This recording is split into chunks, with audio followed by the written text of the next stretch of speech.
Medyo malungkot na topic pag-usapan natin ngayon. May napanood ako sa Facebook Reel, post ni Day Day. Sinare niya si Maharlika nagsasalita. First time kong makita si Maharlika na maiyak-iyak, umiiyak na nga nasaray ako kay Maharlika, matapang.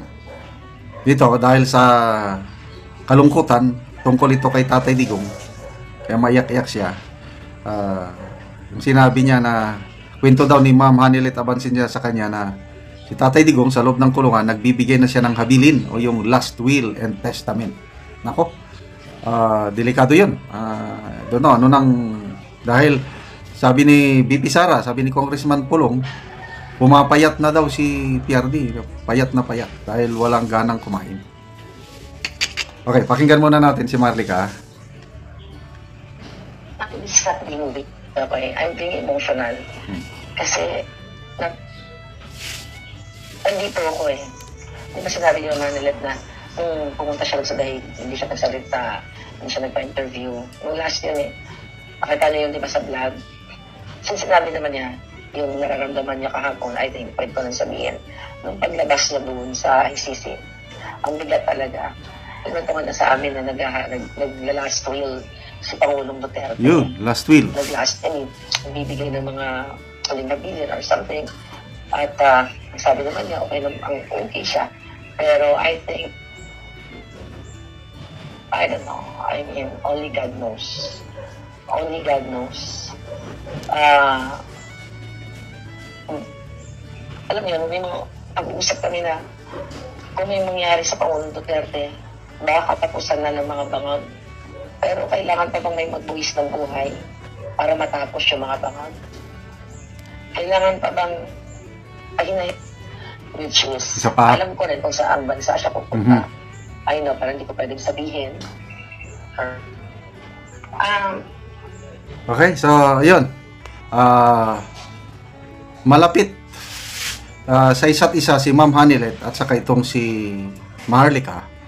Kaya yun, sinishare ni Maharlika yung ikwinento sa kanya ni Ma'am Hanilet. At ako, medyo nababahala na rin ako yung ganyan na nagsasabi na ng last will, pahabilin, last will and testament. I don't know kung ano na si Tatay Digong na isabay pa doon sa nangangayayat siya. So, sana naman wala pang mangyaring masama kay Tatay Digong. Ang dalangin ko lang sa Diyos, yung makalabas muna siya. Yung temporary release. Di ba yun ang inaabangan natin? Huwag po kayong maniwala kasi may mga nagpo-post na nakalabas na daw. 2 o 3 kaibigan ko nang nag-message sa akin na totoo bang nakalabas na si Tatay Digong? Ang sagot ko, hindi. Fake news pa yan. May nakikita talaga akong post sa social media na nakalabas na. So, tungkol po sa paglabas ni Tatay Digong, huwag basta maniwala sa mga post. Ang paniwala natin kung ang post galing kay Attorney Harry Roque. Yun, dahil nandun siya mismo sa Netherlands. Attorney Harry Roque o kaya si BP Sara, yung immediate family, si Kitty Duterte, Mayor Baste.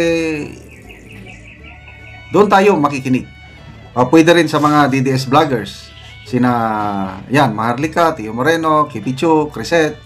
Kaya lang yung ordinaryo nagpo-post lang, nag-ano lang yan ng views. Huwag kayong maniwala. Okay, so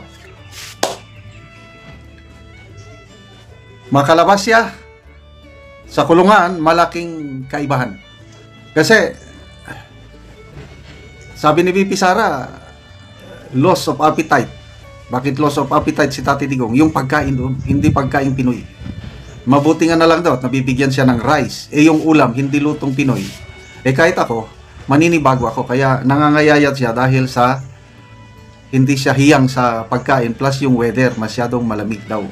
Hindi nasanay si Tatay Digong sa weather. So, ito, alam na ni Maharlika ano yung bansa na pupuntahan. Hindi pa niya sinasabi. Sana nga, parang Pilipinas lang ang klima. O Japan, malamig pa rin ang Japan. So, dasal, mga kaibigan, dasal.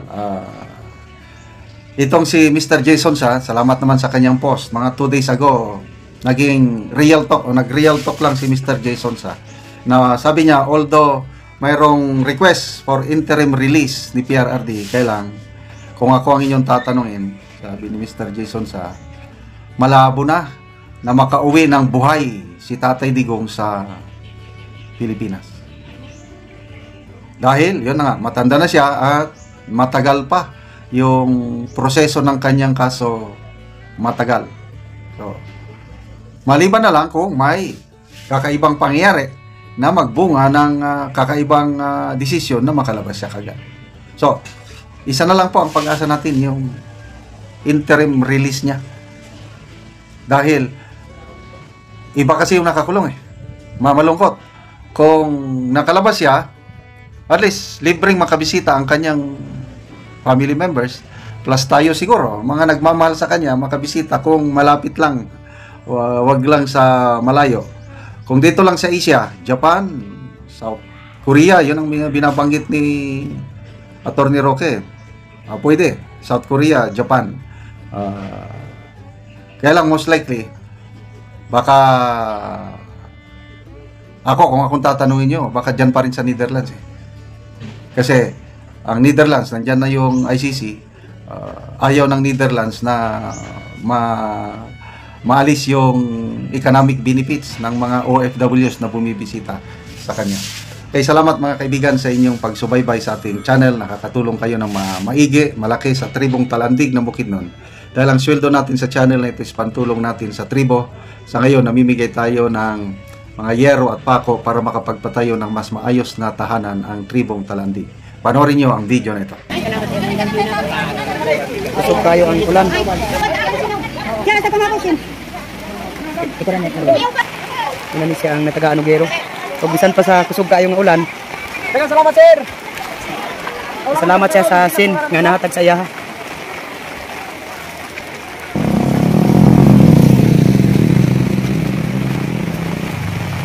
So garon abot na gid siya sa iyang gipatindog nga balay.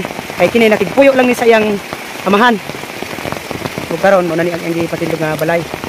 So ugma magatop na lang gid ni siya. Kay ulan naman gyud kusog kayo ang ulan apan sa ilang kalipay gikuha gid nila ang sin. Unang-una akong pasalamatan ang atong Ginoo o kanang atong nag-sponsor. O salamat sa iyang gihatag nga sin kay makabalay na gid ko. Kanya nagigpuyo ra ko sa akong mama karon makalain na gid ko. Ya dagan salamat. Yan na. At salamat ko kay kuan kanang madagan pa ang matagan ani nga kuan og sin para dagan gyud ang magkapanalamat sa inyo ha. O bisan pag ulan diko agid nako ang sin kay excited kay mi nga kaming tanan natagan diri sa Sitio Bayton. Oo. Salamat kayo. Salamat kayo sir. Salamat.